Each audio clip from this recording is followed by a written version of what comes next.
voice of my conscience. September 7th, 2024. If it's 7 o'clock on Saturday morning, it's time for This Week in Waukesha. I'm your host, Don Brown, and I'm joined by the mighty Max Martinson on the board. How are you, Max? I am doing fantastic. Thank you for sound asking. fantastic. I love it. Appreciate it. Yep. And we're coming to you live and local from the office of former Alderman Don Paul Brown here in the old NAMI building in downtown, right around the corner from Theodore Yeomans Park, where we are proud to honor our suffragette heritage here in the Shaw. And we've got, as my friend James Sentels has, a ambitious but achievable agenda with so much to talk about. First and foremost, September is National Suicide Prevention Month. And here to talk about that is Dr. Jennifer Smith, Clinical Director of NAMI Southeast Wisconsin. So this is kind of a homecoming for her, coming back to the old building, and also heads the Waukesha Suicide Prevention Initiative. How are you, Dr. Smith? I'm doing well this morning. How are you? Very well. Thank you. So, and then also September is National Childhood Cancer Awareness Month. And we're going to talk about how all of us can fight like a bear in helping to find more cures and better research for childhood cancer and to help those families in need. And then we've got some football, in particular, the Black Shirts of Waukesha South lost their inaugural conference home opener. We'll get to that in a minute. And then that was on Thursday night. And then also we're going to have the Carol Minute, which we're going to talk about the Pios season opening triumph out at Wisconsin Stout. So, but yeah, first, before we begin with Dr. Jennifer Smith, I do want to mention, Black Shirts lost a tough one. It started out pretty close. They had a couple lead changes in the first half, but the Trojans of Tosa West pulled it out. I believe it was like a 50-13 victory. And so more work for our Black Shirts to do, but they are building up the youth program quite strongly, and this is a young team, so there is much to look forward to in the future. In fact, if you want to get a glimpse of the future, at 9 o'clock, right after our show here, you can start. The 8th grade Black Shirts will be playing, coached by Justin Ben Dixon, and the youth program's been building up nice and strongly. So, because I know it's always been, in fact, this varsity team, I think they may be down to like 24 players or so now with injuries already. So, but as this program continues to develop, you're going to see teams with more than 35 kids, and like I said, more competitive. So, especially now that they're in the Parkland Conference, so we wish them well. And then I want to point out too, is during the game, we had a moment of silence for Black Shirt Nation for senior Brady Caproon, who was killed tragically in an accident last Labor Day weekend, and was a new student to South, but had many friends through lacrosse and volleyball, and was looking forward to playing, especially volleyball, this year at South for Joe Bansky's Fusion team. And certainly our hearts go out to Brady Caproon's family and friends. I've heard so many wonderful things about this young man, and it's obviously very sad. And so, and then we're going to have, we should have 2 call-ins from the farmer's market. David came in ready to get his gear to set up over there, and beautiful, crisp, but sunny fall morning, a great day to be at the farmer's market for sure. So, but anyway, back to this morning's guest here, Dr. Jennifer Smith. I want to start out by saying that in Waukesha County, there were 44 suicides in 2022. I don't have 2023 data yet.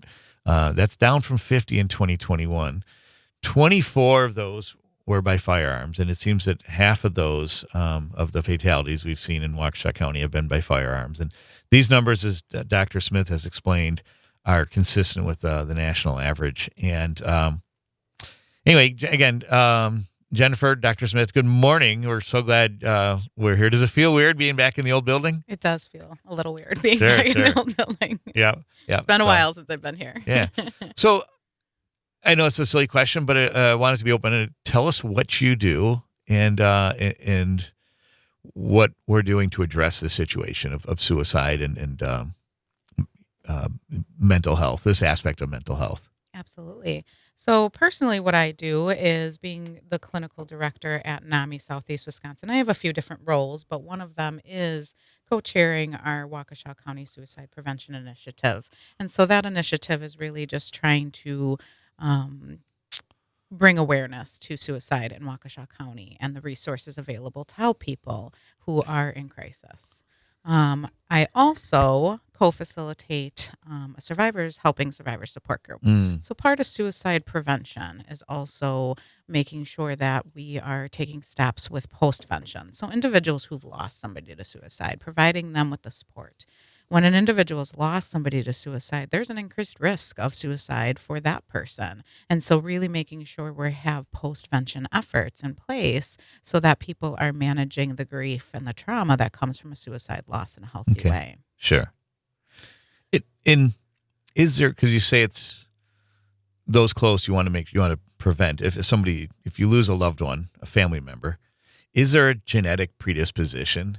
I mean, I believe there is, but what's the science behind that? So it's genetic and environmental. It's nature and nurture, right? So mental health is the contributing factor to suicide. Sure. And mental health conditions typically are what causes suicide. Okay. And so that there's a genetic component to that, but it's also environmental. The extreme stress that we are, experiencing from that type of loss increases our risk to suicide. So it's both things that are happening at once here. Okay.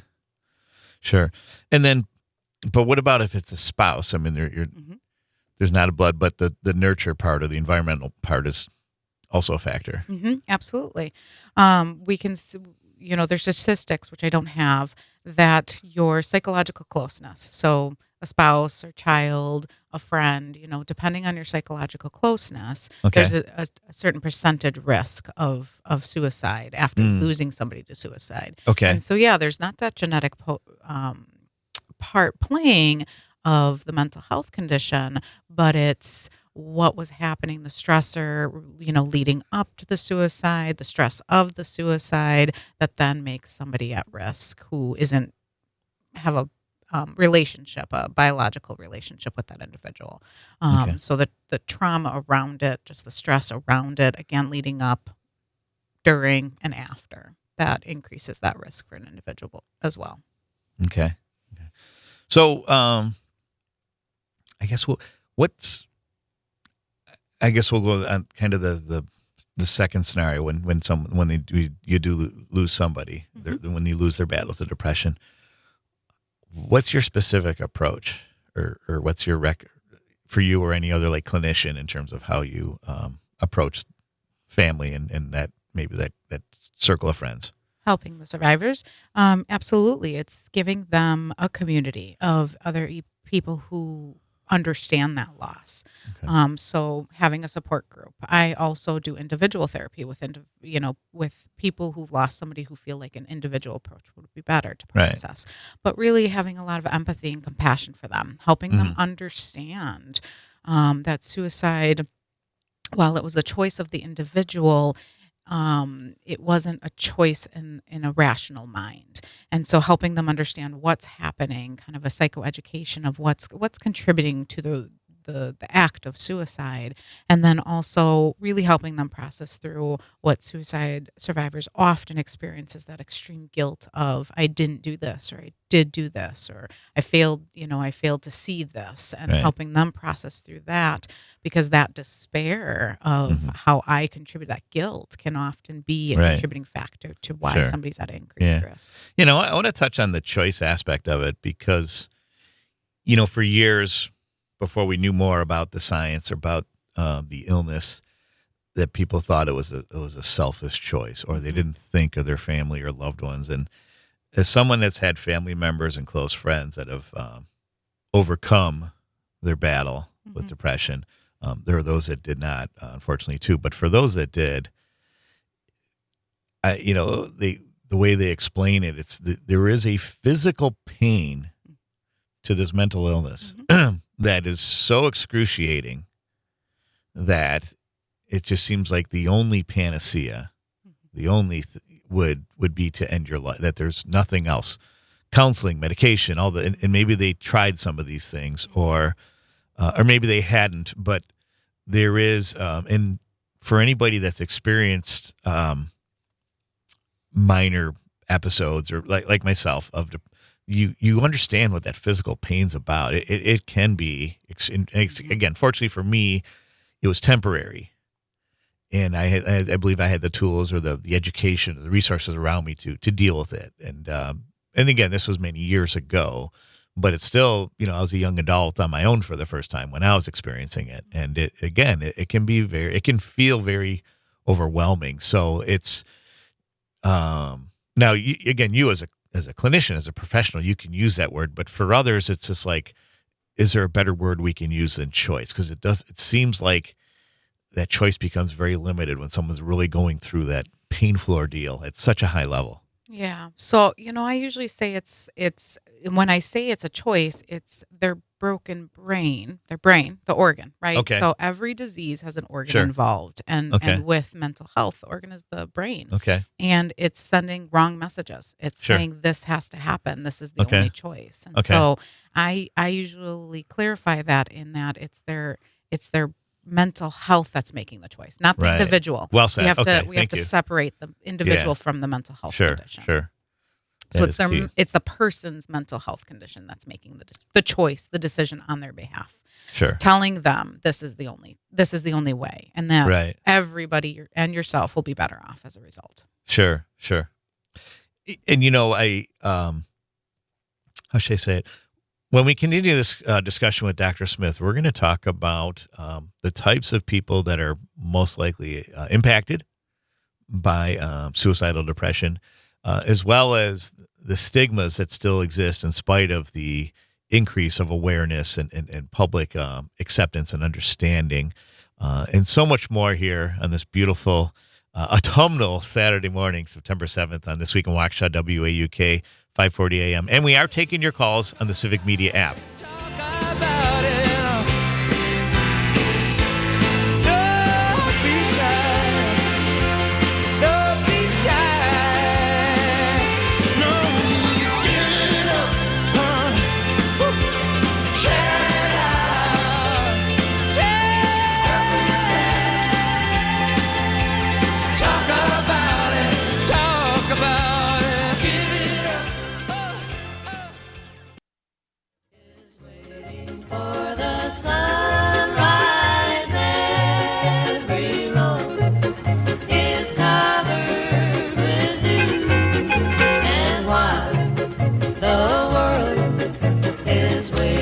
You're listening to This Week in Waukesha with Don Brown.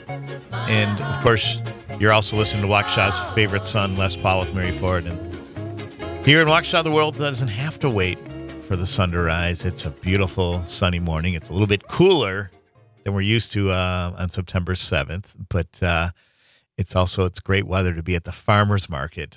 We all remember those hot, sticky summer mornings in July going to the farmer's market, but today it's going to feel like a real harvest style farmer's market. And we should be getting 2 calls in from I believe it'll be David from the farm, giving us a farmer's market report at the beginning and halfway through the second hour, so stick around for that. And now we talk about acting locally, thinking globally, and I wanted to take this moment. I believe it'll be on Wednesday will be the anniversary of the 9/11 attack that obviously those of us who are old enough to remember, hard to forget. And also, when I had Chief Daniel Thompson on my show last November, we were talking about the preparations for the upcoming Christmas parade, and he had talked about how the attack in 2021 was very much like Waukesha's 9/11, and I think that's fair to say. And I'm mentioning this recently because I also want to applaud Mayor Sean Riley, who spoke very publicly about we've seen these ads come up from the right, unfortunately, and no matter who it comes from, but we don't want people using our tragedy to weaponize their political agenda and to blame Tammy Baldwin or any one person. I know it happened to a candidate for district attorney. Somehow he got implicated in that because he had given significant funds, but it was so many years ago to a candidate from Milwaukee County for the DEA or something like that. And it destroyed someone who I thought would have made many people thought would have been a better candidate for district attorney. And so, again, let's in this election season, let's focus on the real issues, the real facts, and let's stay away from something that's very traumatizing for the people of Waukesha. And we did learn recently that those commercials have been pulled. They weren't necessarily from a specific candidate, but you have these PACs, many of them from out of state, and it happens for both sides, that are using something like this to instill hatred or fear in people's hearts. And it's not, that's not how we roll here in Waukesha. And we recommend that, anybody, I know there was a recent school shooting in Georgia. Like, let's be intelligent about these things and let's get to the root of the problem. Kind of like what we're doing here this morning with my guest, Jennifer Smith, clinical director, NAMI Southeast Wisconsin, and heading the Waukesha Suicide Initiative. And you do have some 23 stats on for Waukesha County, correct? So, got to speak closer into this. Sorry, yes, I do. There you go. Perfect. Okay.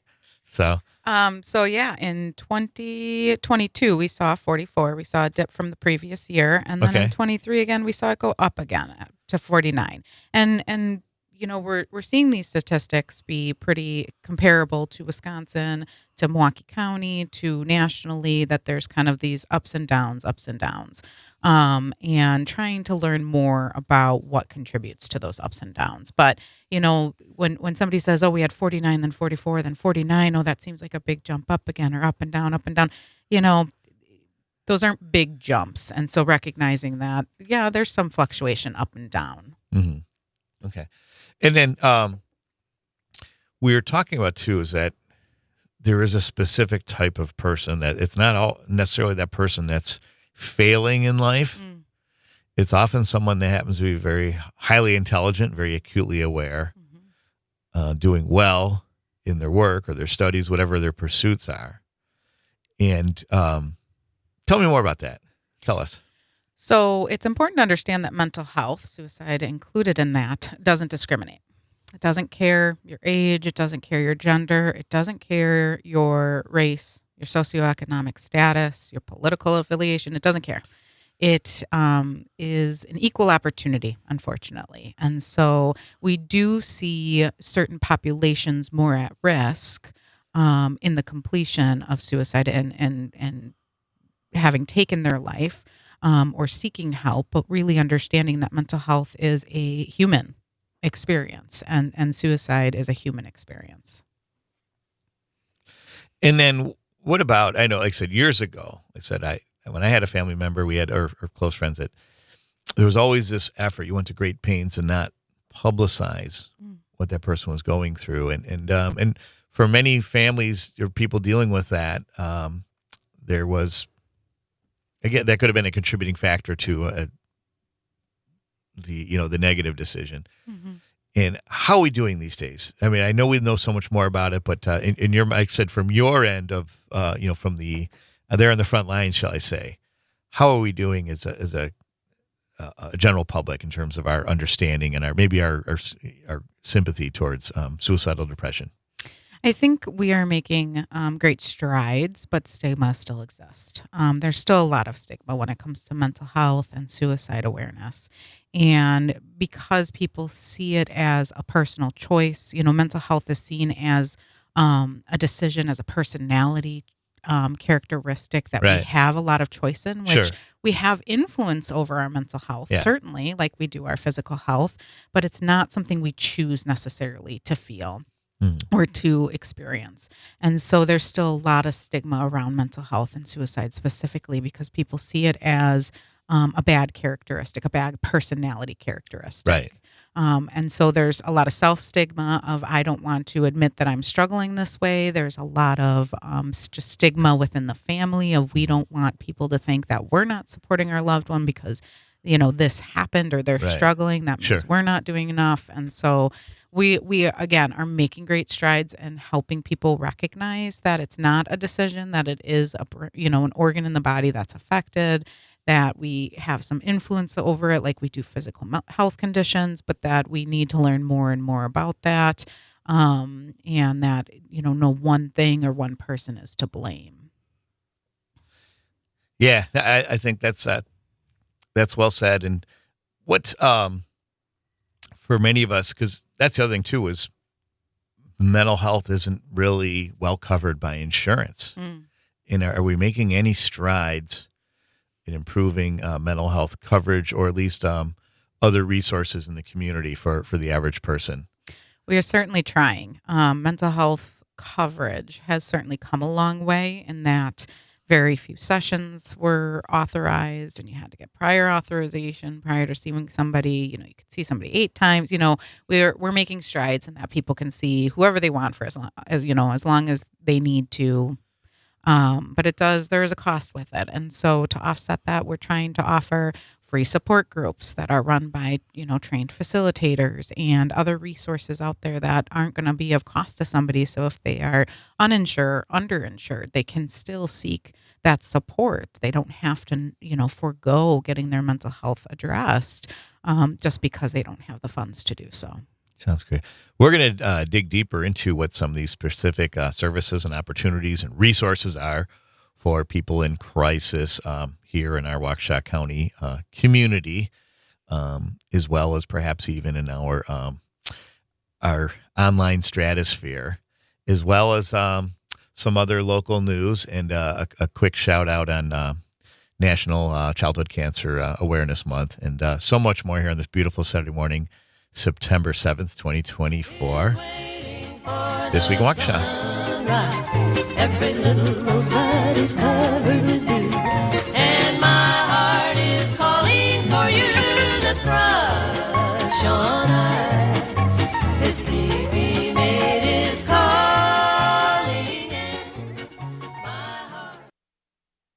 The morning found me miles away, with still a million things to say. Now, when twilight dims the sky above,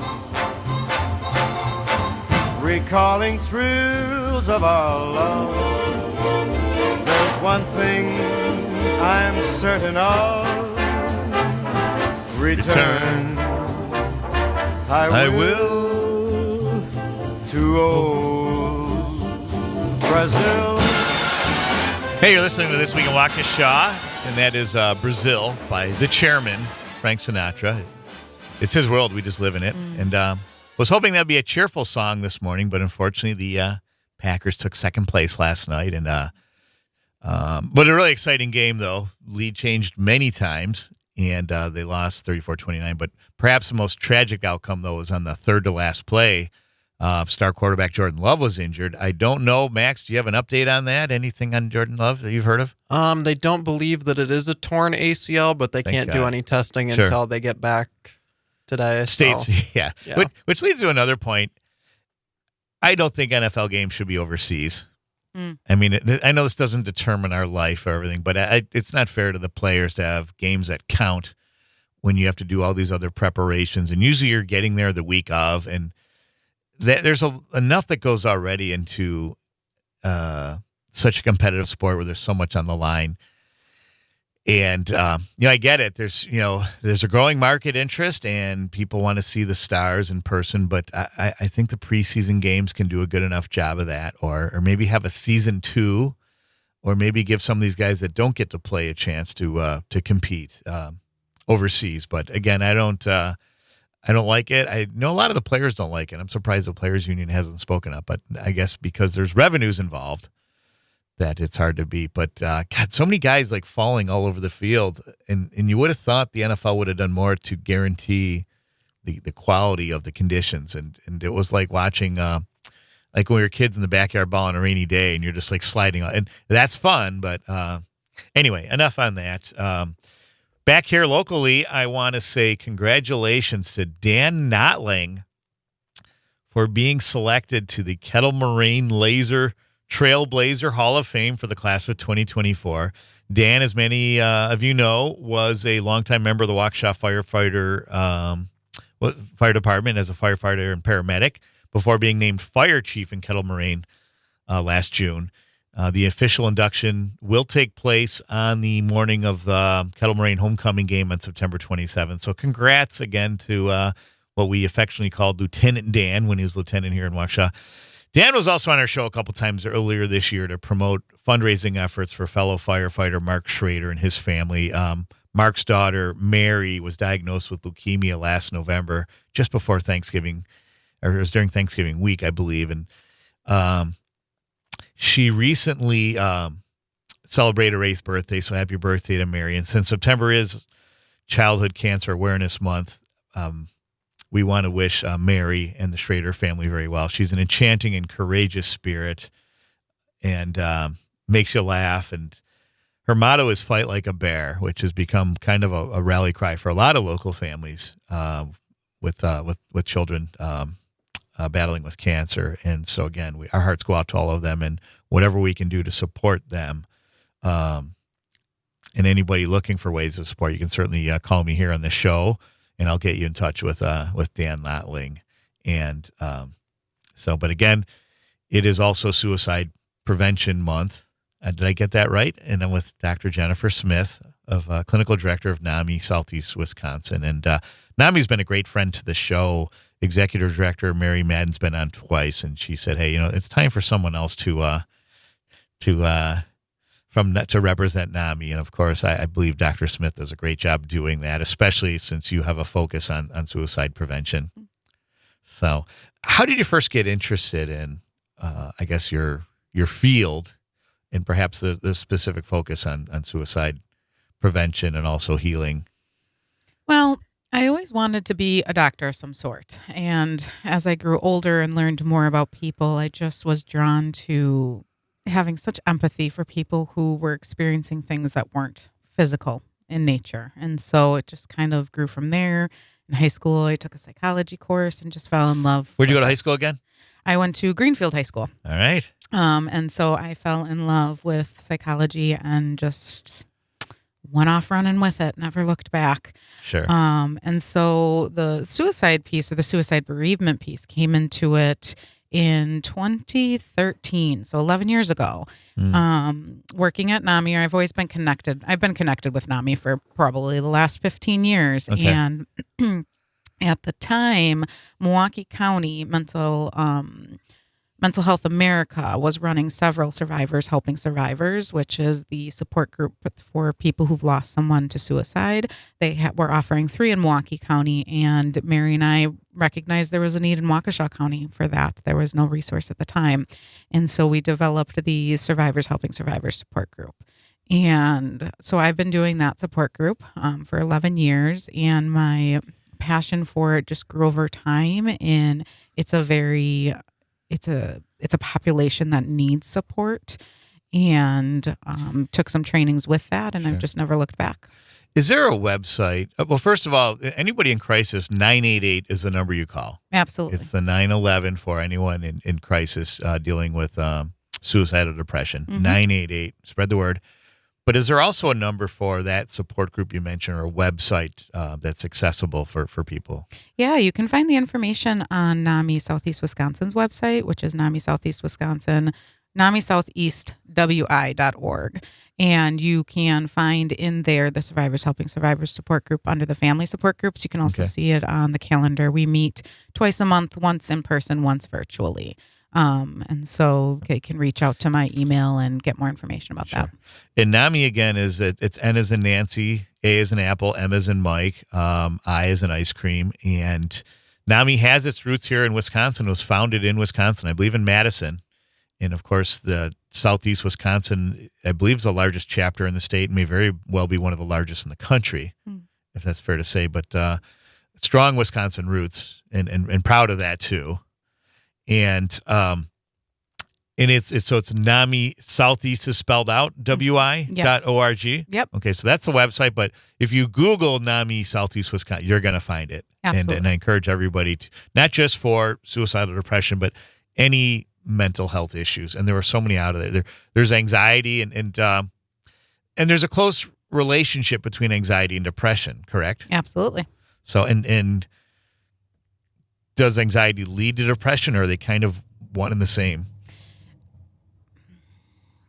It can in some situations. What I usually explain to people is that being anxious, and anxiety, a very helpful emotion, very important emotion. We all experience that emotion. Sure. but being at a high level of that emotion for a prolonged period of time or a high level of stress related to that is inevitably going to lead you to feel like you're crashing down. It's just exhausting over time. Right. And so we can see this connection where anxiety causes the depression over time. We can just see them both being there together. We can see them separately. Anxiety in some, depression in others. And we typically see suicide as a result of depression, but it can be the result of many other mental health conditions as well. Sure. So, how are we we were talking earlier about there isn't, getting affordable health care for good mental health is not what it needs to be. Mm-hmm. And we were talking about there are some other local resources or opportunities. And what's some, besides there's obviously not NAMI Southeast Wisconsin, what other resources are there that you'd recommend for people? Well, in Waukesha County, I can direct you to the Waukesha County Suicide Prevention Initiative website, which is mentalhealthconnection.life.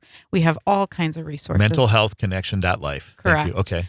There's all kinds of resources listed on there that are very helpful. I can also, 988 is certainly a resource that's very important. Sure. There are other hotlines, the COPE hotline, which I don't have the number offhand. Yeah. Waukesha County Crisis Intervention is another resource that you can seek support from.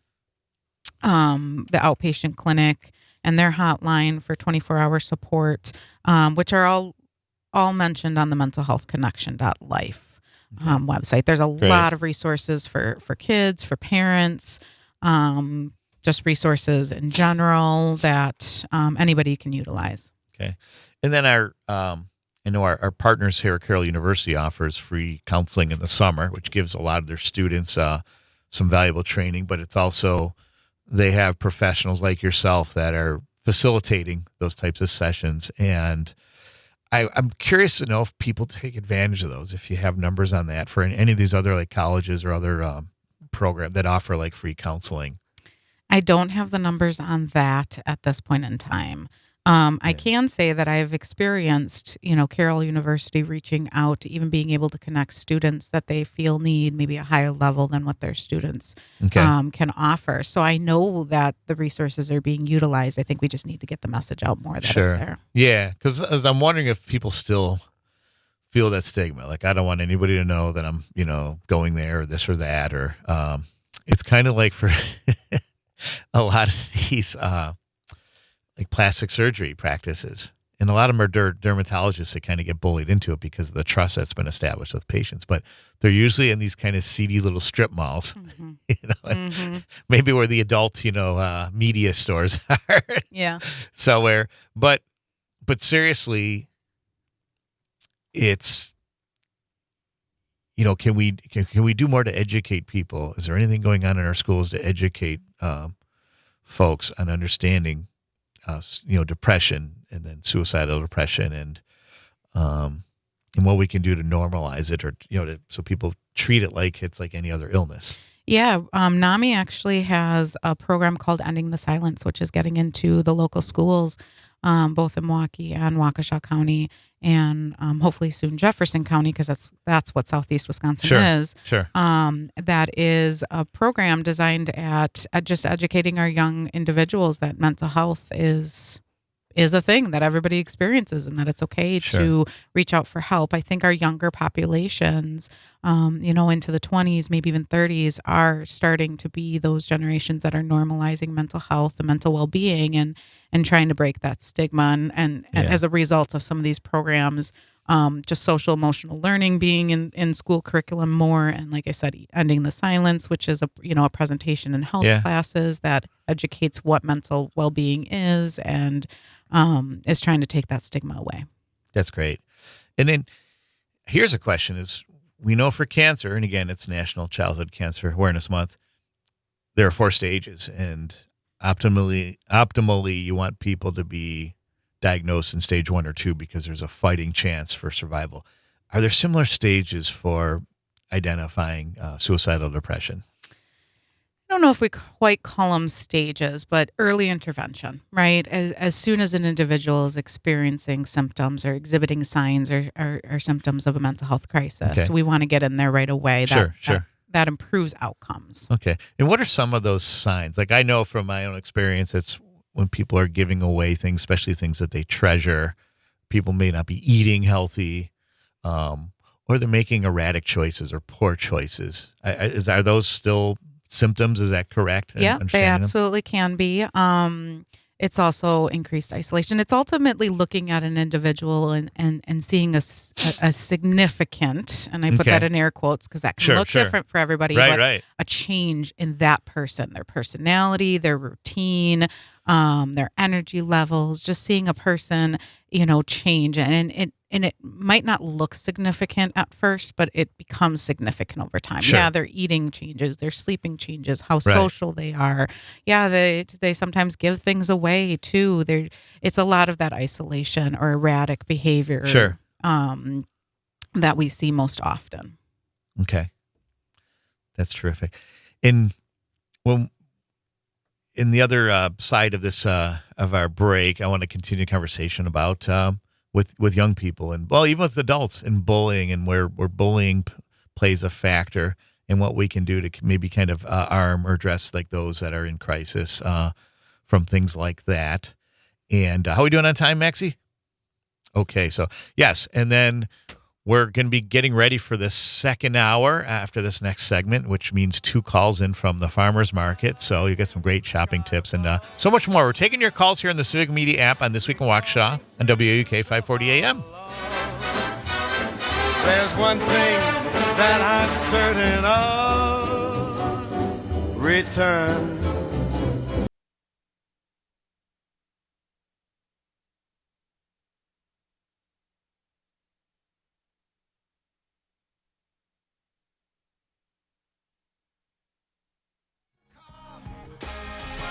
Shut your mouth.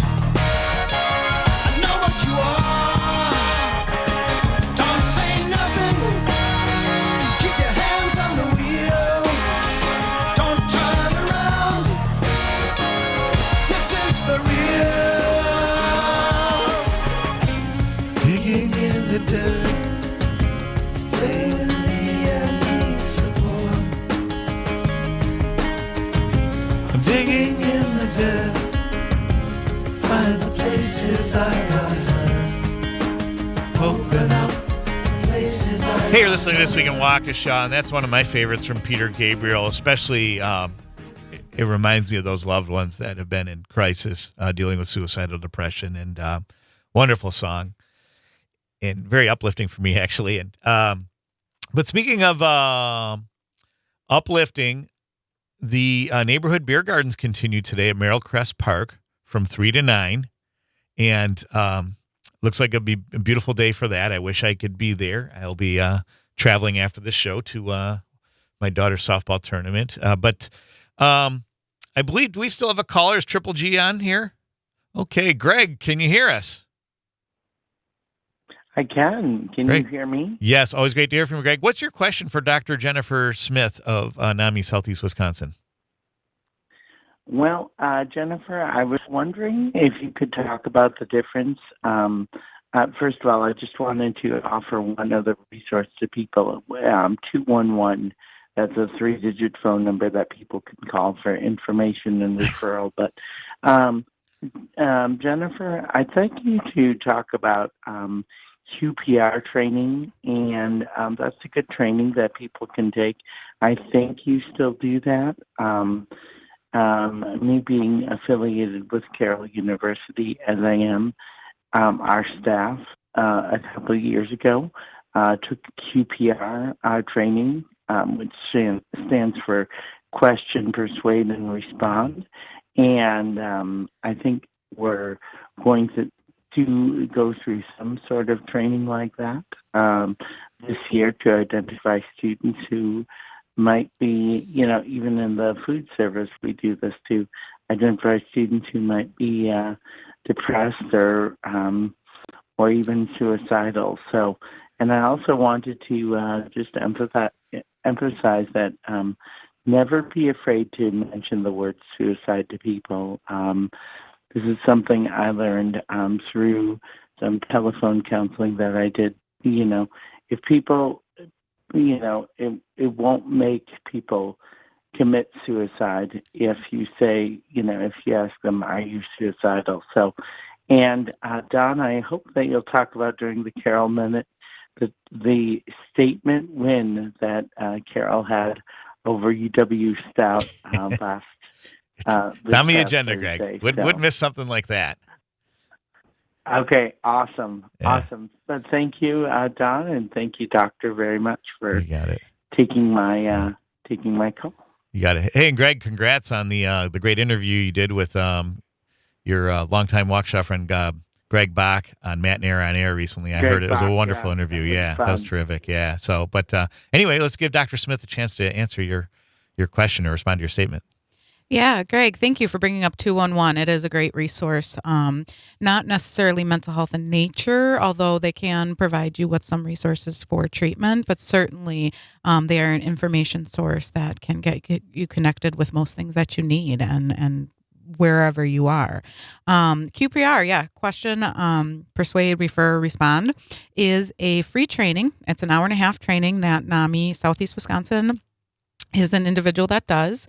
We offer them bi-monthly, so every other month we offer training on a Friday over the lunch hour, 12 to 1:30. Our next QPR training that is coming up is Friday, September 20th, so we do have one for Suicide Awareness Prevention Month. Nice. And where's that at? It is a virtual meeting, and Nice. so you can go to our website, namisoutheastwi.org, and if you go to the calendar, you can see that listed and instructions on how to register for that. We also offer QPR to organizations, larger organizations, smaller organizations. If you want us to come in and do a QPR presentation, that's a request that you can make. That presentation teaches you some of those warning signs, what to look out for. And as Greg said, yes, saying, are you thinking about suicide? Are you thinking about taking your life? Are you thinking about doing something to harm yourself? That's not going to plant a thought. There was this belief before that if we uttered that word, just like cancer in the past, nobody wanted to say the word. If you said the word, you thought that was going to make it happen. That's not true. What we have learned is saying, are you thinking about suicide, doesn't make somebody think about suicide. It's not going to plant an idea in their head. Suicide is well known. We know what's happening, and people know what's happening with technology and media and social media. We know that it's out there. And so we want to be blunt. We want to be straightforward and say, are you thinking about doing something? Do you have a plan to do that? And helping that individual by just listening to them with empathy, with compassion, trying to get them connected with the resources that they need to be connected with, and then following up with them and how you're doing, and is there anything I can do for you, and being there for them. Because a lot of times, suicide, those crises, part of that is the isolation that individuals feel, the loneliness and feeling like a burden. And so helping people know that they're not, despite what their mental health is telling them. Right. And so we were talking earlier about bullying can contribute to suicidal depression, right? And there's still, unfortunately, a fair amount of that exists for our youth and even for adults, either in the workplace or other types of groupings, if you will. What do you have to say about that? Well, so I think it's important to understand when it comes to mental health, there's a lot of self-bullying that is happening. There's a lot of negative self-talk that's happening. Right. And so then if an individual is experiencing external bullying that maybe is confirming what they're thinking, or even they didn't have that self-bullying prior to that negative self-talk is now, having them doubt themselves, having them think negatively about themselves. And so, yes, there's a large correlation between bullying and mental health or even suicide. And so recognizing that we need to talk about bullying more, acknowledge that it is there, develop strategies for dealing with that, and encouraging people, whether it's children, young adults, to not minimize bullying, not saying, oh, it's just something I have to get over, or, oh, it's no big deal, but instead finding a trusted individual, somebody they feel they can talk to say, hey, this is happening. Can you help me?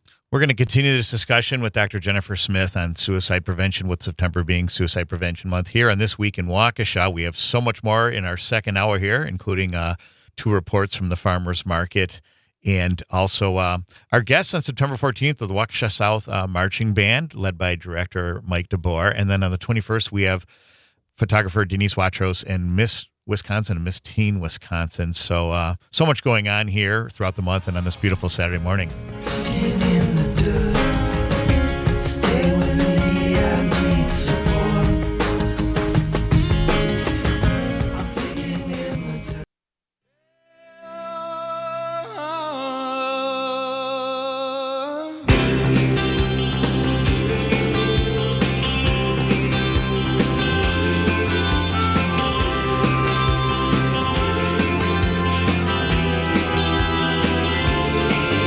Well, I'm coming face to face with my conscience, coming to an understanding of myself.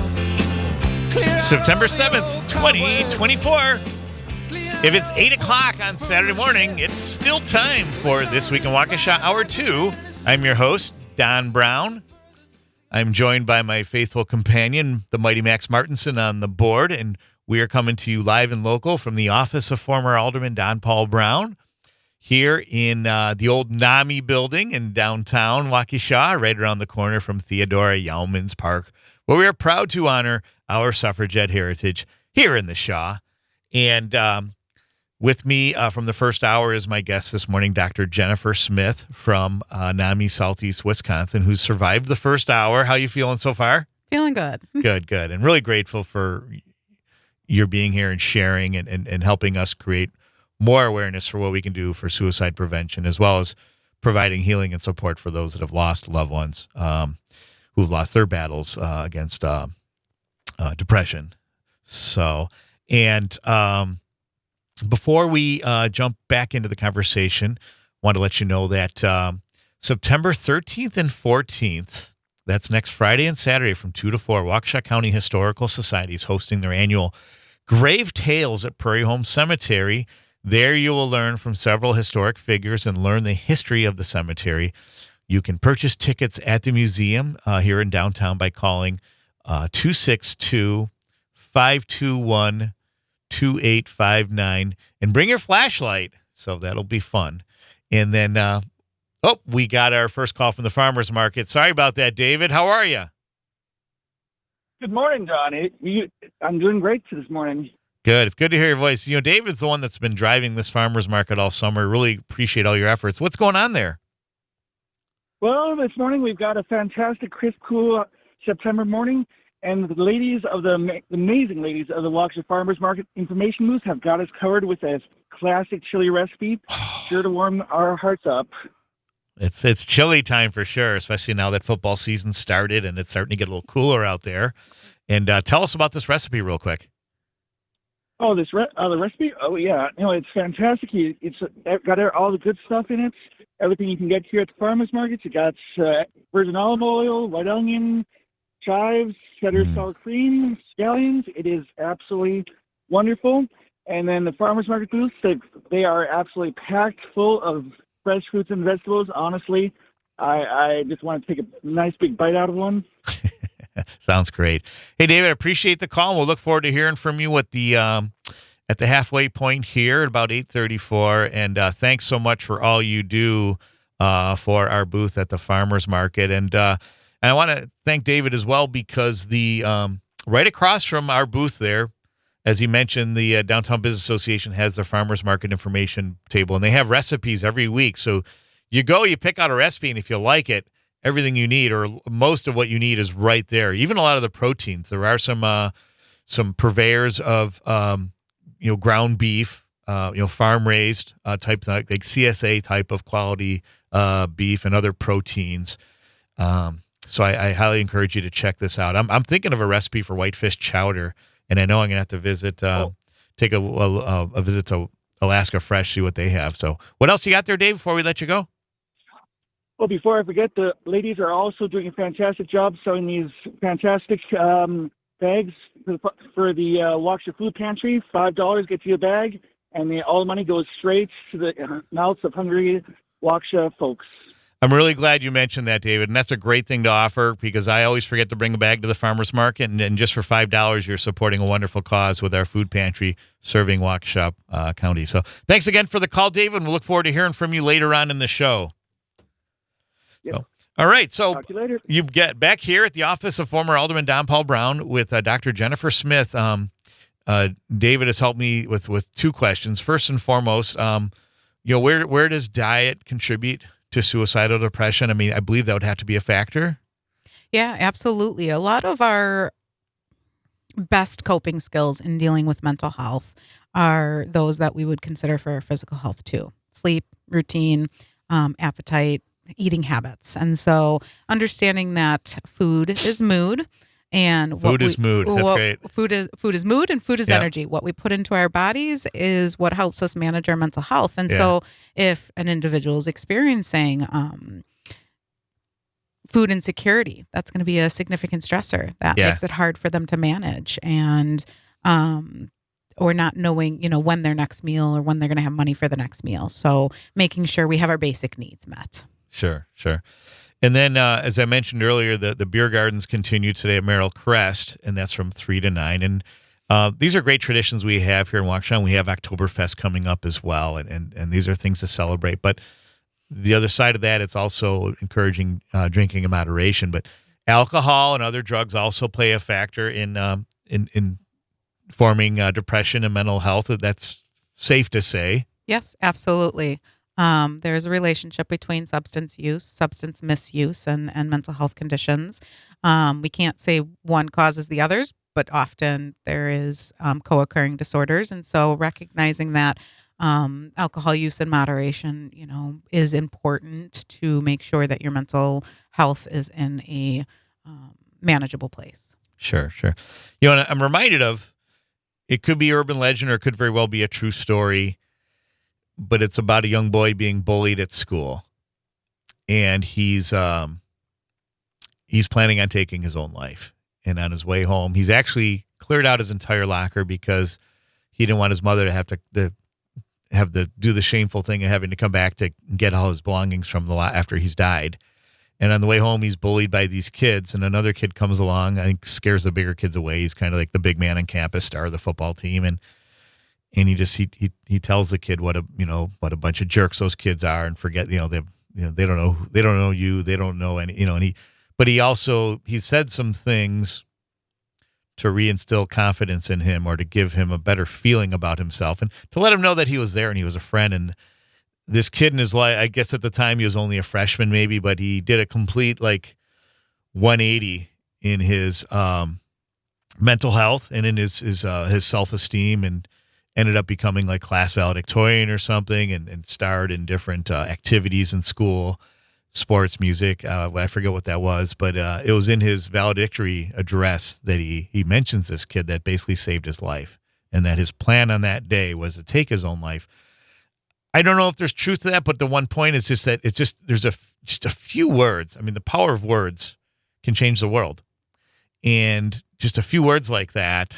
Is that true, or is that also urban legend, Dr. Jennifer Smith? Oh, no, I think that's absolutely truth. As you were talking about it, made me think of an individual, Kevin Hines. He is a suicide attempt survivor, and he talks about how when he had made his decision up to die by suicide, he said, if I get recognized or acknowledged by one person, I will, reconsider. And he took a bus to the Golden Gate Bridge, and all along the way, nobody made eye contact with him. Nobody acknowledged the sorrow. I mean, he expressed feeling he was crying, or not feeling he was crying, and nobody really acknowledged him. And he knew the power of being seen by one person. And so recognizing that, yes, a kind word by somebody, acknowledgement by somebody, being seen by somebody can make a big difference for a lot of people. And because they feel like such a burden, or they feel so isolated. So recognizing just the power of, hey, how are you doing? Or don't listen to what they have to say. Look at all these things. Any of that can really make a difference in anybody's life. Sure. Yeah. And so what are some tips for, I guess just being better neighbors. Like when if you see someone that looks sad or looks isolated, or what are maybe some triggers that are helpful? I think it's just checking in with that person, listening to them, not trying to fix, just hearing. If they're, say, hey, how you doing? Want to grab a coffee or want to take a walk if it's a neighbor, want to sit outside together.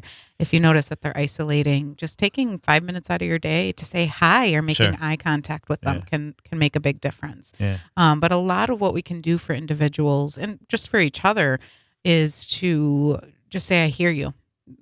Give the time to just listen for a little bit. I'm a big believer in the old W.B. Yeats adage, there are no strangers here, only friends who have not yet met. And so you're also speaking to that, too, the people you don't know, if it's in your public transportation or someone in your neighborhood. It's that feeling of belonging you can create simply by saying hi. Yeah.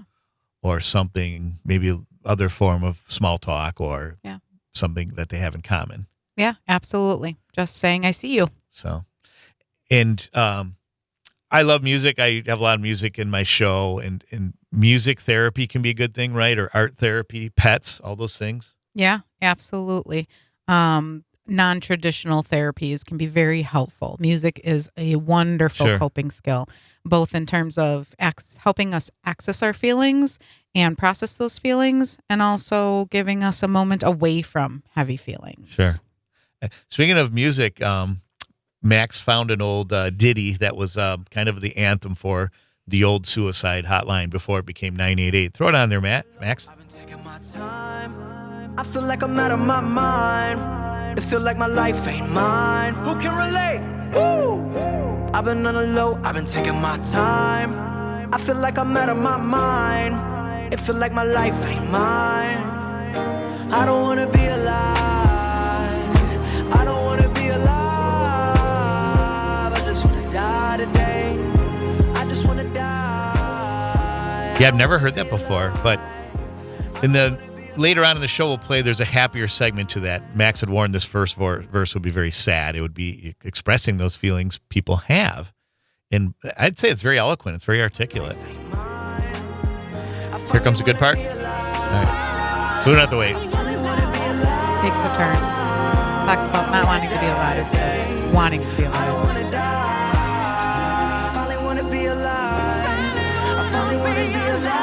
And I can relate because oftentimes it's those feelings can turn on a dime. And it's just like what you said, Dr. Smith, that a few words or some music can really impact people's emotions for the better. Yeah.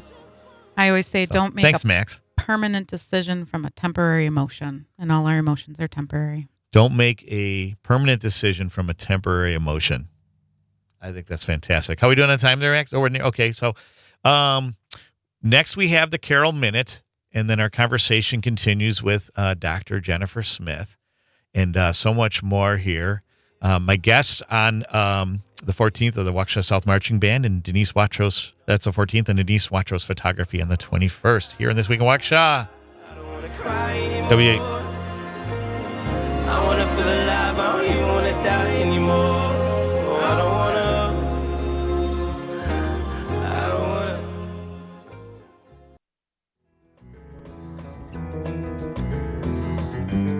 I would be, I should be, but how? I could have been, but one of these things first. I could have been, but one of these things first. Hey, you're listening to This Week in Waukesha, and that is Nick Drake with One of These Things First. And Nick Drake, one of my favorite artists who had very, I guess you'd say, nominal or minimal success when he was of age in the, late 60s, early 70s. And then after about 4 albums, unfortunately, he had lost his battle with mental health. That was never, I don't think that was the official autopsy, but his sister was an accomplished soap opera actress in Great Britain. She'd believed really strongly that he had taken his own life. But Nick Drake posthumously experienced some great success, like in the 90s. His music became more popular, and In fact, one of his songs, Pink Moon, I think it was called, was on a Volkswagen commercial. It's one of my favorite commercials. Very well done, and some of you might remember it. But anyway, yeah, so we're talking, we're going to do the Carol Minute, but first, a quick announcement. As I mentioned, the South Marching Band's joining us next week on the 14th. It's Director Mike DeBoer, and he's promised to bring a few players from the band. But for those of you North Marching Band fans, the legendary Waukesha North Marching Band, if you're around on September 14th from 9 to 2, go to the North High School parking lot. North is teaming up with Griffin Ford. If you test drive one of their cars and fill out a survey, Ford will donate $20 to the North Band. It only takes 5 minutes, and there's no hard sales pitch. I think they're more interested in the survey data and just a chance to get you in one of their cars for 5 minutes. So, but I think that's a really great way to support the North Marching Band. And if you have only 5 minutes, and it starts right after my show ends, so you won't miss the show with the South Marching Band. So, and now with the Carol Minute, I want to say a big congrats to our beloved Pios of Carroll University, who won their season opener last Thursday night at UW Stout, 28-16. It was their first win against a WIAC opponent since 1978, when they beat Coach Buda's alma mater, UW Oshkosh, 6-3 back in 1978.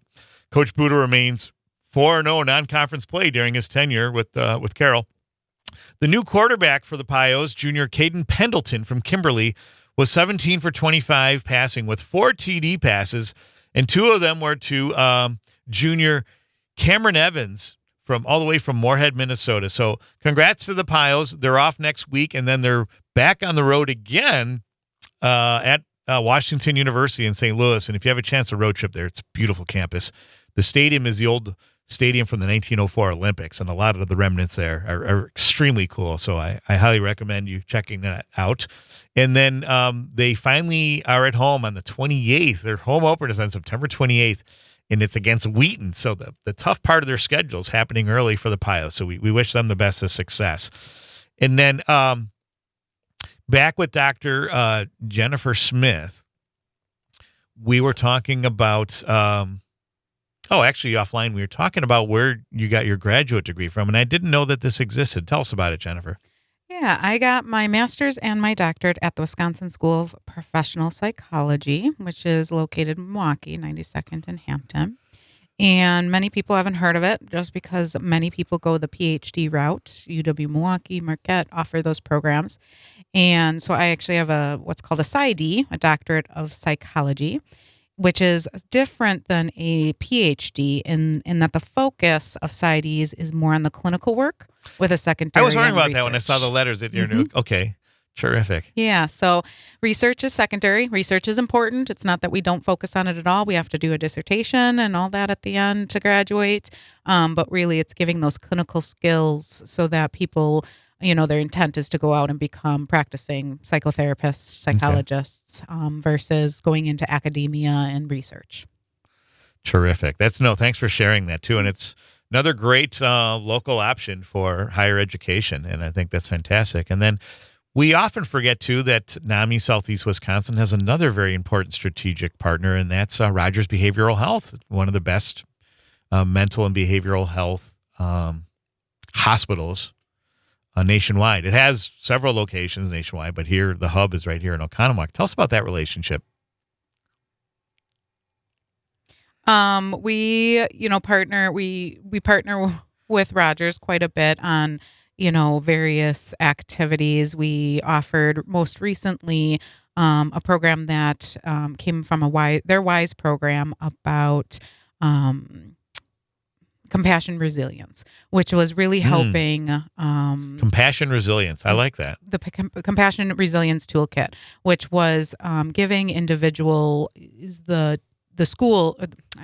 tools to help their loved ones who are dealing with mental health. Sure. So part of what NAMI does too, which is where some of that partnership was with Rogers, was offering educational courses that help family members, not just the loved ones that are experiencing the mental health conditions themselves. So parents, the toolkit to prevent compassion fatigue, how to support their loved ones as they deal with mental health conditions.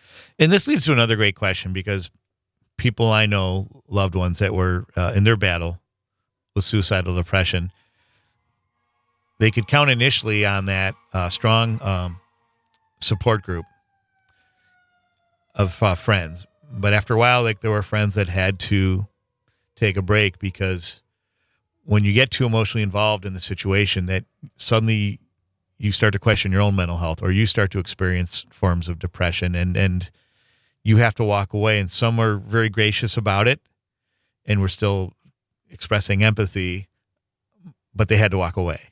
And then there are others that just couldn't communicate and would just kind of drop off the grid. Mm-hmm. Does compassion resilience speak to that as well? Are there tools for kind of helping people continue the fight while also caring for their own mental health? Yeah, absolutely. Well, NAMI offers additional resources like family classes or family and friends seminars, which really speak to helping those loved ones of an individual with mental health condition understand the loved one's mental health condition, but also how to be supportive while supporting themselves as well. Yeah. And so NAMI has, several programs that allow for that. Like I said, family to family class, family and friends seminar basics, which is for individuals who are caring for somebody under 18. Other support, we also offer family support groups. Again, how to support yourself while supporting somebody else who is experiencing the mental health condition. And I think that's so important. And it's a layer that's oftentimes forgotten in terms of how we support those in crisis. So I'm really glad you shared that. And also glad to share that my resident counsel here in the office of former Alderman Don Paul Brown has just arrived, James Santel, preparing for his show that I affectionately call Atticus, for those of you that's known as Amicus, or Amicus for those of you Latin students like myself that want the proper pronunciation. But Amicus Law Review will follow this show as always at 9 o'clock. And always glad to have James around. And I'm really glad to have Dr. Jennifer Smith here around from NAMI Southeast Wisconsin. And the discussion continues. We're going to talk about more resources and strategies for helping those in crisis and also helping those who have lost those to suicide. And we're going to get another farmers market report from David. So a lot to look forward to here on This Week in Waukesha on WAUK 540 AM. And don't forget the Civic Media app. Take us anywhere you go. As simple as a gutter, steady as a rock. I could be from here. I would be, I should be so near.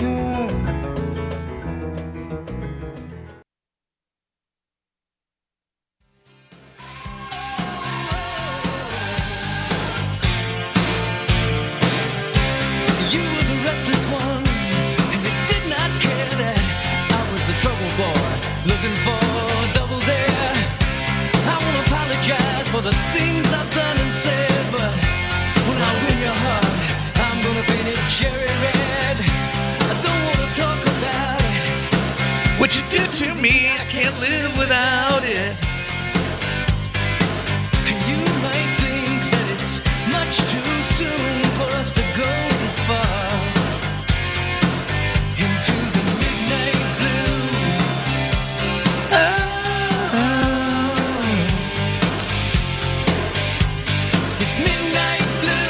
Hey, we're back on This Week in Waukesha, and that is Lou Graham, Midnight Blue. Lou Graham, Rochester, New York native, right down the street from where I grew up.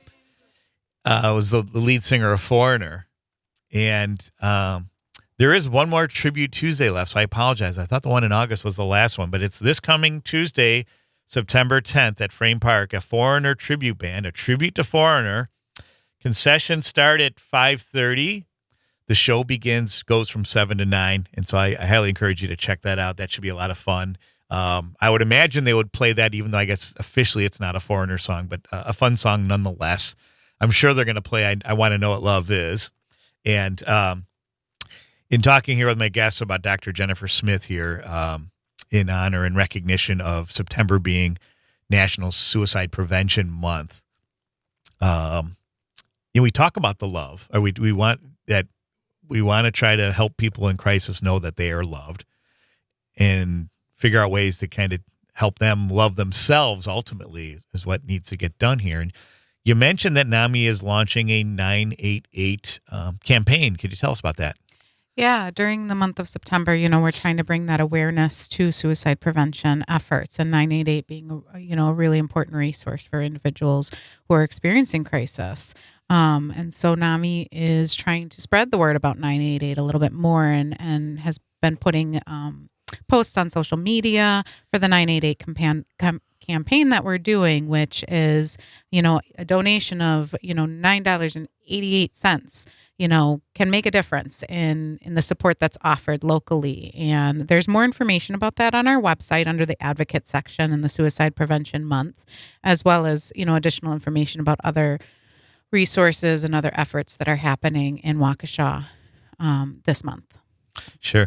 And I thought I was going to save this for the final segment, but I thought now would be a good time to mention this, is that when I had Mary Berg on the show, in the late spring, she was talking about a program that Parks and Rec had launched called Where You Belong. And it was the whole idea about helping people connect more with the community, especially people that feel lonely or don't have enough, or feel isolated and don't feel really a part of the community. And some of the events they have going on in partnership is the Tribute Tuesday with the Foreigner Tribute Band this coming Tuesday at Frame Park. They'll have a stand there or a table where you can learn more about. You get a chance to meet Parks and Rec staff, who are all wonderful people, and they're all, like, many of them I call my best friends. They're great community centric people, and have a lot of the same interests that most of them have, especially because I think we all have an interest in recreation of one form or another. And at the Oktoberfest at Frame Park on the 21st, and so it's just a great way. It's a great vehicle for helping you connect with other neighbors, and they keep you informed about other events. And there's also a pickleball triad event on Saturday, October 5th. And I haven't played pickleball since the summer before, because I've had a hard time finding people to play with. And so this would be a great way for you to partner up with somebody and play a sport that's a lot of fun, especially for us aging people like myself, without blowing your knee out or getting too. But it's excellent exercise, and it's a really strong social aspect. In fact, I've learned recently there's a big kind of a grudge now growing between pickleballers and tennis players, and I think that's very real, because tennis is so ultra competitive. I've seen so many rackets broken, like and not for myself, I'm proud to say, although I can get a pretty bad temper when I play. But I remember reading about the growth in pickleball, and what's that, Max? Well, I was just gonna say, I remember we were filming a project for school this past year, and it was down at one of the tennis centers. Okay. We got annoyed because as we were trying to film, the pickleball team walked into the place we were at, and all you could hear on the microphones was just them hitting their pickleballs over and over again. So we couldn't record any of our interviews that day. So yes, there is definitely a grudge there. Yeah. There was a great article in the Wall Street Journal about a year ago about the explosive growth of pickleball nationwide. And it interviewed our very own Zane Navratil, who's now out of Austin, Texas.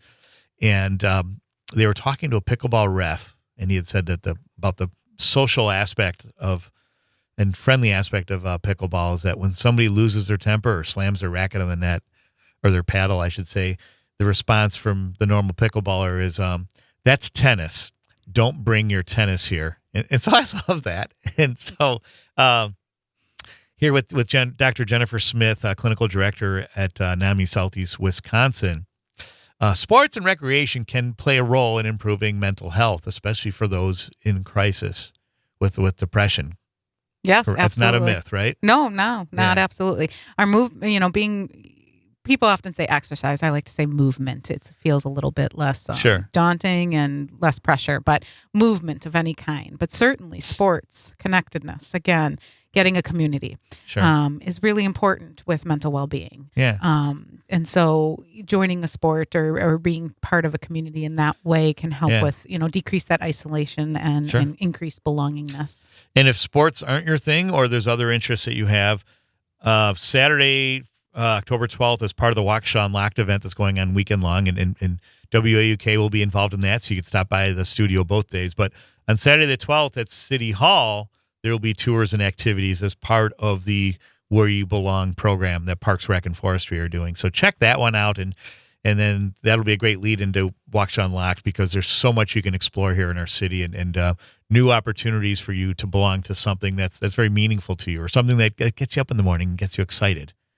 So, and that's what I see with young people, especially like in college now.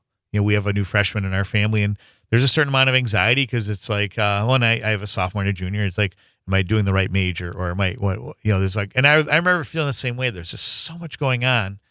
And also some of that anxiety that contributes to that. But the thing with me, though, is it doesn't happen right away. But at some point in your life, you have this eureka moment. You discover something, or you read a book, or you do something really neat, and you're like, wow, that's for me. Or like, this is what I was meant to do. And so can you speak to that? Because I know for some people it doesn't happen till later in life. Yeah, finding our purpose in life. And that can take time. Many people think their purpose has to do with employment or work or school or whatnot. But our purpose can come from many different places, many different values. So community, spirituality, and being patient, that it might take you some time to figure out what that looks like for you. Sure. And, switching gears for a moment with this, it's election season, of course, but it's also, it seems like election year season is now a 4-year cycle, and there's just so much negativity and polarization and disinformation. My guest last week, Deanna Trouse of Truth in Common, had spoken to that can these things also contribute? Can they be triggers for depression, especially this disinformation? Oh, absolutely. Too much information alone can be a trigger for mental health. Disinformation, certainly. We hear something and we believe it's true right away, then we form all kinds of ideas and beliefs around that, which can send us down a rabbit hole, as I like to say. And so I often encourage people to be very mindful of what they're exposing themselves to, and take things almost with a grain of salt, so to speak, of you can't believe everything you hear. I don't want to say don't believe it, but to watch where you go with that in terms of your thoughts and your beliefs, and take a moment of pause and kind of reflect on it, and be aware of how it's impacting your mental well-being. Sure. Yeah, and one aspect too is reading, getting the right news, but also reading. I don't know if in this you're probably competing in terms of your ability as a clinician to help people, counsel people on dealing with depression, is that you're competing with all these new media sources that are at your fingertips when we're not doing enough reading. And I mention this specifically because I ran into my dear friend, former Mayor Larry Nelson, county supervisor, the other night, who's one of his crowning achievements from his days as mayor was helping institute the Waukesha Reads program, which gives out free books and has reading discussions. He's leading one, I believe it's the 21st at the Waukesha Library, on a book called Mexican Gothic. And he's really excited about it. And he gave me a free version of it and the idea is you get a free book. Once you're done reading, you have to share it. So you have to pass it along. So if you're big, I'll pass this along to you, Jennifer, when I'm done reading it. But there is a Waukesha Reads brochure you can find on waukeshareads.org. But is that true? We're not doing enough reading to feed the soul, that we're feeding our soul with TikTok and these other means of social media. And some of it's really good if you know where to look, but if you don't, or if you are in a kind of a dark phase in your life, you may be looking in the wrong outlets. Absolutely. Everything in moderation was what I say. So I'm not going to say social media, electronics are bad. We want to watch how much we're exposing ourselves to and be mindful of what we're exposing ourselves to. But we've certainly got away from reading books, magazines, even getting our news from a reading source versus listening to it. Yeah. Because when we listen to it, the newscasters' perspective is communicated in their tone and such. And so if we really want information in a more neutral way, it's getting some of that from a reading, so that we're not influenced by individuals' feelings about things. Sure. What advice do you have for parents, especially parents that might be concerned about their kids experiencing different forms of depression or anxiety or other mental illness, about what they can do to kind of steer them away from the social media, or to navigate it more intelligently, as well as picking up a darn book? Mm-hmm. Well, I think it's really important that parents, as much as you want to say, get off your phone, I'm going to take your phone away, that it can't be a punishment, or even villainizing social media. That's Right. just going to make teens, young adults go to it more, youth go to it more. But instead saying, okay, that's an important part. You enjoy that. Let's Right. limit it. Let's be mindful and help them navigate it. Ask questions about what they're exposing themselves to, encourage them to balance that with other, less overwhelming topics or less overwhelming content creators. And so approaching it with curiosity versus dictation, I guess, telling them what to do, but instead saying, hey, let's Sure. talk about what you're exposing yourself to. And Right. what about reading, and how do we Yeah. get you into that, or other, not even just reading, but other hobbies, other activity, art, music, whatnot. Sure. Yeah. I played the song Brazil in the first segment by Frank Sinatra as an ode to the Packers playing there. And I was reminded of a great movie from 1985 by the same name, Brazil, and it was about a dystopian society. And that brought me back to, and Max remembers when I was hosting remotely, local author Kristen Oakley was on, and she writes about dystopian themes. And one of them, booked Carpe Diem, Illinois, was about a dystopian community in a fictional town in Illinois that was emphasizing unschooling as a way of educating kids, where the kids pick the curriculum. And there are communities that do that. I'm not advocating for that, but this whole idea that the children determine the curriculum based on their passions or their interest, is there a way in terms of promoting good mental health?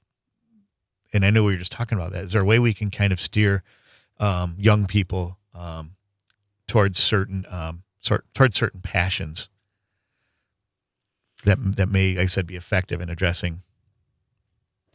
Yeah, I think we can. As you were talking about, it made me think of Montessori schools, which is kind of Waldorf school. Yeah. what you're talking about is they get to, engage in those things that they like. But I think it's having social emotional learning present from a young age, even if that's the parents doing that, which is teaching mental well-being and then helping them explore how, what that means and how to incorporate that in their life. Well said. Thank you. We're going to wrap up this conversation with Dr. Jennifer Smith of NAMI Southeast Wisconsin here in the final segment, and especially some strategies for improving mental health and preventing suicide for the people in our community. Here in This Week in Waukesha, WUK 540 AM.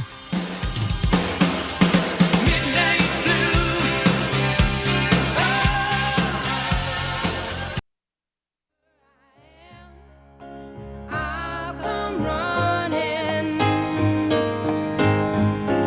to see you again.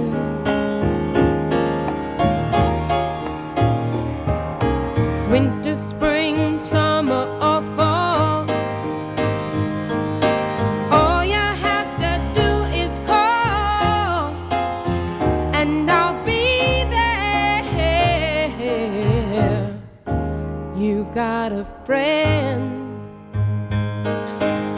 Hey, we're back on This Week in Waukesha, and that is Carole King's You Got a Friend from the epic album Tapestry, considered one of the greatest albums of all time. And most of you are familiar, maybe more familiar with the James Taylor cover of that as well. But my mother, in her lifetime, when she taught CCD, or Catholic Sunday school, if you will, but it was on Saturdays growing up, she would play songs from Carole King's Tapestry. I think especially that one to her students, and she believed if my mother had the influence, she would have canonized this Jewish song composer and singer Carole King as the matron saint of loneliness, because a lot of the themes of her music, especially in that Tapestry album, spoke to loneliness. And loneliness is one of these elements or factors that can contribute to suicidal depression, as Dr. Jennifer Smith has confirmed. And what have we not talked about in these 2 hours yet? And I know loneliness is what that people should know about how, one, if they're in any type of crisis, and maybe in these early stages, how they can get better connected with their community and the people around them. And for those of us, too, what we can do to connect with our loved ones as well as those strangers who are really our neighbors and our brothers and sisters? Big open-ended question. Well, I keep staring at the sticker on my water bottle, which I think the fact that I keep staring at it is something. It says, "Be kind to your mind," right? And so we're talking about isolation and Can how you to repeat help. that? Be kind to your mind. Love that. And it's a sticker from the American Foundation for Suicide Prevention. And so another thing that we can do is not just being kind to others, but being kind to ourselves. Yes. We're our own worst critics. And what I like to tell people is that feelings are always valid. They're not Okay. always reliable. Sure. So we always have the right to them. They're not always truth. Right. And same thing with thoughts. Just because we think it doesn't make it true. And so it's really important to be kind to ourselves and have as much self-compassion Sure. as we do, compassion and empathy for other people, and recognize that just because we're struggling doesn't mean there's something wrong with us. Thank you. Hey, real quick, David's calling in for a late report from the farmers market. David, you got about 15 seconds. What's going on? Oh, yeah. Oh, I've got some fantastic hot tea today. I know when you think of the farmers market, you don't really think of the fact that we've got a fantastic cafe cart here, Highline Cafe, and we've got some fantastic, I know James always talking about it, those fantastic maple bacon scones. Maple bacon Gotta scones. have 'em. I love it. Oh, yeah. And then today, you got so many sweet smells over here. We got some street waffles. These are Belgian. Those made are waffles. sick. Yeah, they're awesome. Oh, yeah. And they're just covered in a little sprinkling of sugar, and that is just enough to get you started in the day. Is delicious. Fantastic. Hey, David, thanks so much for calling in, and have fun out there. I wish I could be there, but definitely soak it all in for us. Thanks again. All right, I will. Our man, David. Our man at the farmer's market. Yeah, if you wanted a 3-line tagline for our farmer's market, I think it's right there, maple bacon scone. And just like, that's it. And that it is. I haven't had it. It is incredible. So, but back here in studio with Dr. Jennifer Smith, we're talking about loneliness and really just like be your own best friend first. Learn to love yourself. Learn to take care of yourself, and that's proper diet, proper exercise, just healthy habits. Mm-hmm. What else is there? Oh, what else is there? Community support. Community. Reaching out to a mental health professional. There's no shame in Yeah. it. No shame, no blame. It is, reaching out for that support, saying it's okay to need to talk to somebody. Yeah. For whatever reason. We do have a lot of resources in Waukesha County and Wisconsin Sure. in general. A lot of hotlines, Yeah. Uplift Wisconsin, which is run by peer specialists, Nice. and COPE hotlines, 988 obviously too. But really being able to say, well, what do I need? And that's different for every person. Sometimes it's basic needs. Sometimes it's Sure. self-awareness, learning Yeah. about ourselves. And so community and healthy coping skills, healthy Sure. routine. What I want to emphasize real quick in the 3 minutes we have is in your new location on Grandview too, you're strategically located, tons of parking, which is great, Mm-hmm. but also a plethora, and maybe that's not the right word, but there is a good collection of local counseling clinics and practices and other places of healing that are in the same building or in that same strip mall, if you will. Is that correct? Yeah, that is absolutely correct. Yep. We have a lot of therapies, clinics there, practices there. It's also really close to United for Waukesha Resiliency Center, which Nice. is a really important resource 5 minutes from there. So there's a lot of organizations, communities that you can find support around that location as well. That sounds great. And what else do we have in these final 2 minutes? What else do you want to share? I guess you're not alone. You're not alone. Yes. We're all experiencing different stressors, different traumas throughout our life. Everybody is Yeah. experiencing a battle or a pain that you don't realize, but it's important to remind Yeah. yourself that you aren't alone even when you feel Yeah. alone. And holidays are a trigger. And so Mm. now as we approach the holiday season, we have time to make a plan Absolutely. and to take advantage of, where the internet is a positive resources, you can find people all over the world that may have the same passions or interests you have, or in kind of that same funk that you're in terms of your mental health, where you can find support. Yeah, there's a lot of online support groups these days, virtual support groups. NAMI offers and other organizations offer. So just do a Google search, see what's out there for whatever area of life you want to focus on, and know that you can connect in a lot of different ways these days, and especially moving into the holidays. And what I usually tell people about that is take the space that you need. Take some time, right? We're talking about isolation, but sometimes we need a little bit of alone time when there's a lot happening around us. So, Dr. Jennifer Smith, Clinical Director, NAMI Southeast Wisconsin, and heading the Suicide Prevention Initiative, Waukesha Suicide Prevention Initiative. Thank you so much for being my guest this morning. Thank you, all of us, for being a part of this very important conversation. Please remember to be kind to your mind, that safety is everybody's responsibility. Remember, practice resilient compassion. Yes. And go Ramila Mahagav and enjoy this beautiful Saturday. Waukesha South Marching Band is my guest next week with Director Michael DeBoer. And again, enjoy this beautiful day and see ya! When people can be so cold.